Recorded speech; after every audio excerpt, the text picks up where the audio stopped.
Israel किसी भी वक्त ईरान पर हमला कर सकता है, वाशिंगटन को पेश की इत्तला दे दी गई अमरीकी मीडिया। रिपोर्ट्स के मुताबिक इसराइल ने वाज़ेह किया है कि वह ईरान के अंदर एक बड़े ऑपरेशन के लिए मुकम्मल तौर पर तैयार है। दूसरी जानिब अमेरिका को खदशा है कि इसराइली हमले की सूरत में ईरान इराक में मौजूद अमरीकी अड्डों को निशाना बना सकता है। इसी तनाजुर में अमरीका ने मशरिक़ वस्ता में मौजूद अपने गैर सिफारती अमले और फौजी एहलकारों के खानदानों को फौरी तौर पर वहाँ से निकलने की इजाज़त दे दी। पेंटागन के मुताबिक अहल खाना की हिफाजत इनकी अवलिन तरजीह है। ईरानी वज़ीर दिफा ने खबरदार किया है कि अगर जंग मुसल्लत की गई तो ईरान भरपूर जवाब देगा और दुश्मन को इससे कई गुना ज्यादा नुकसान उठाना पड़ेगा। इन्होंने कहा कि ईरान तमाम अमरीकी फौजी अड्डों को निशाना बनाने की सलाहियत रखता है। इधर ईरान और अमेरिका के दरमियान यूरेनियम की अफजूदगी के मामले पर सफारती कशीदगी जारी है और जौहरी मुआहदे के लिए छठा दौरे मुज़ाकरात इतवार को मस्कत में मुतवक्को है। ईरानी वज़ीर दिफा ने कहा कि उम्मीद है कि नौबत वहां तक नहीं पहुंचेगी और मुज़ाकरात के मुस्बत नताइज सामने आएंगे, लेकिन अगर ऐसा ना हुआ और ईरान पर जंग मुसल्लत की गई तो दुश्मन के नुकसानात ईरान के मुकाबले में कहीं ज्यादा होंगे। वज़ीर आज़म ने चेयरमैन सेनेट और स्पीकर कौमी असम्बली की तनख्वाहों में इजाफे का नोटिस ले लिया। ज़राए का कहना है कि वज़ीर आज़म शहबाज शरीफ ने इस हवाले से स्पीकर और चेयरमैन सेनेट से रिपोर्ट तलब कर ली है। ज़राए के मुताबिक वज़ीर आज़म रिपोर्ट की रोशनी में स्पीकर कौमी असम्बली, डिप्टी स्पीकर, चेयरमैन और डिप्टी चेयरमैन सेनेट की तनख्वाहों में इजाफे पर फैसला करेंगे।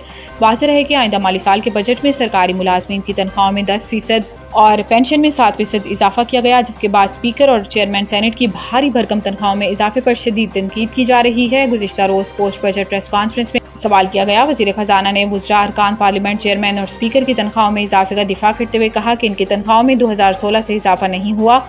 इसके अलावा वज़ीर दिफा ख्वाजा आसिफ ने सोशल मीडिया पर जारी बयान में इन बरात और तनख्वाहों का माली फहाशी करार दिया है। स्टॉक मार्केट नई बुलंद तरीन सतह पर पहुंच गया। 1,26,000 का संगे मेल अबूर कर लिया। बुध के रोज भी पाकिस्तान स्टॉक एक्सचेंज में कारोबार शानदार रहा और कारोबार के इख्तिताम पर 100 इंडेक्स 2328 पॉइंट्स इजाफे से 12,04,352 की रिकॉर्ड बुलंदी पर बंद हुआ। जुमेरात के रोज पाकिस्तान स्टॉक एक्सचेंज में कारोबार का मुस्बत आगाज हुआ। स्टॉक मार्केट में सरमायाकारों की बजट से मुस्बत तवक्कुआत के बाद मुसलसल जबरदस्त तेजी का रुझान देखा जा रहा है। कारोबार के आगाज पर 100 इंडेक्स में 1233 पॉइंट्स का इजाफा हुआ, जिसके बाद इंडेक्स 1,25,585 की सतह पर आ गया। ताहम कारोबार के दौरान मजीद तेजी देखने में आई और इंडेक्स में मजमूई तौर पर 1675 पॉइंट्स का इजाफा हुआ, जिससे इंडेक्स 12,06,028 की नई बुलंद तरीन सतह पर पहुंच गया।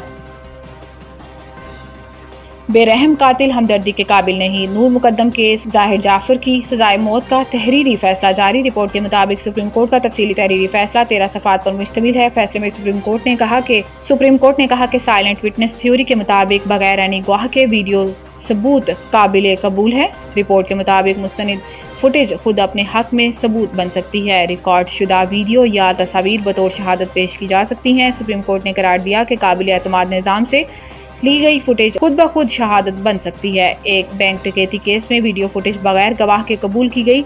अमरीकी अदालतों में साइलेंट विटनेस असूल को वसी पैमाने पर तस्लीम कर लिया गया है। सुप्रीम कोर्ट ने कहा कि CCTV फुटेज, DVR और हार्ड डिस्क काबिल कबूल शहादत हैं। वीडियो रिकॉर्डिंग में कोई तरमीम साबित नहीं हुई। मुलजिम की शिनाख्त सही निकली। DNA रिपोर्ट से ज्यादती की तस्दीक हुई।